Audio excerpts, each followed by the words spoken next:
G'day everybody, Trader Cobb here. Don't forget to follow me on Twitter at Trader Cobb, C-O-B-B for Bravo. Jump on my Facebook, Trader Cobb, give me a like, and jump on and subscribe to my YouTube channel. Don't forget as well to sign up to TraderCobb.com for your bi-weekly free trading video newsletters.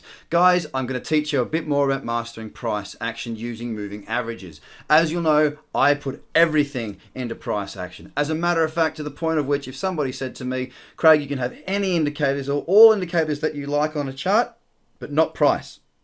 Or you can have price and no indicators. Well, I would take price with no indicators, hands down, and I'd still make money. And here's the reason why. Price action is truth. It is price measured by time. And what you'll hear as a reoccurring theme throughout all of my content, whether it be free or paid, is that you've got two choices when you're trading in these markets. You can buy and you can sell. And if you're not coming back to objectively making decisions around those two outcomes, you're not trading, you're just having a bit of a crack. So it's important that we come back to objective decisions based upon solid foundations and good rules, and this is where price action comes into it. So let me introduce you to that. We're looking at the moving averages, and as you'll be aware, price doesn't just move straight line up or straight line down. It moves in waves, and you'll hear me throughout all these presentations. I talk about trading as a language. If you learn the language, you can speak it, you can communicate, and you can actually get around. If you try and demand the market to do what you want to do and you fail to grasp what the market is telling you, you will fail. It's a fact. Just the same as if you go into a country and start yelling in English and they don't understand that, you're not going to get very far. It works in a rhythm. It's like a wave. It's like a dance. It's beautiful if you let it be, and if you understand it, you can make beautiful things. If you don't, you'll have two left feet. So, moving averages are the way that we find these waves, this area of equilibrium, the point at which we look for buying and or selling opportunities, and we use these for that zone entirely. Now here's a little fact for you. Many of you have seen moving averages, many of you may use moving averages, but do all of you know what they actually are? Price comes first. All indicators, all moving averages, everything else you include on a chart is secondary to price. That's why I put so much emphasis in price action. So therefore, the use of these moving averages are important if they're used correctly. Let me show you something. What does the 10-period moving average stand for?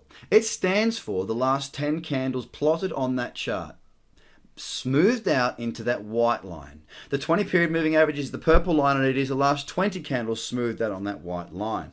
I use the exponential moving averages, and like I said, about 90% of people may not have known that. And that's not to take away from anybody, because many of you will know, because many of the people that come here to TraderCobb.com have done some trading in the past, and you might know a little bit. But I want to take you now through what not to do. Are moving averages support and resistance? Absolutely not. There are many lessons that I'll teach, and there's plenty of other videos that you can go through and watch, and I'll let you find it. But true support and resistance is horizontal, and that is it. I don't use sloping trend lines because I'm an objective trader. I'm an outcome-driven trader, and I don't like subjectivity. And sloping trend lines are completely subjective. You can move them however you want.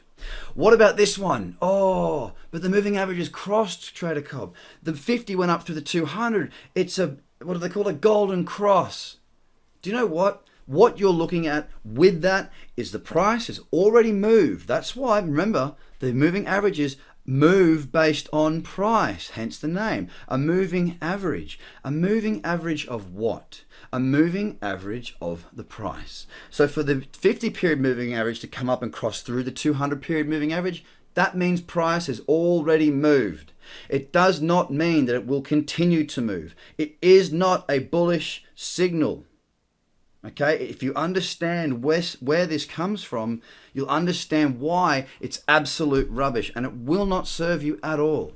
I use moving averages as zones, places for price to pull back into.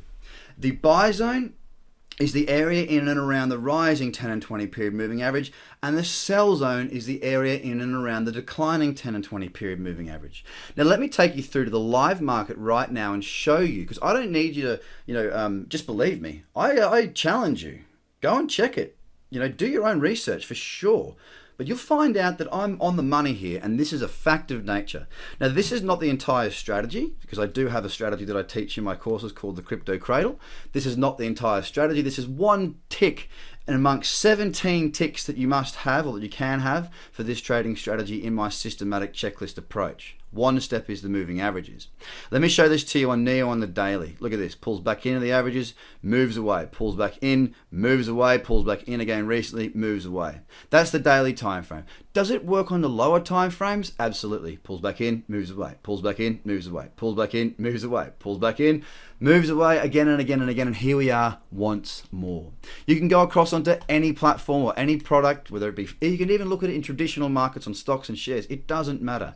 Any market, any time frame, price pulls back in, it moves away. Going back further, price pulls back in, moves away. Pulls back in, moves away, so on and so forth. Now, I'm not telling you this because I want you to try and buy every time it pulls back into that zone, or sell if it pulls back into the sell zone. I'm telling you this so you can start to round out your opinion and understanding of the individual ingredients that it takes to be a successful trader.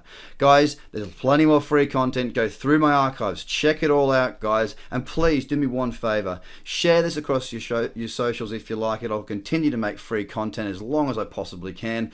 Jump on tradercobb.com if you haven't already. Check out what I'm doing. Sign up for the bi-weekly free video newsletters, and I'll see you very soon. Bye for now.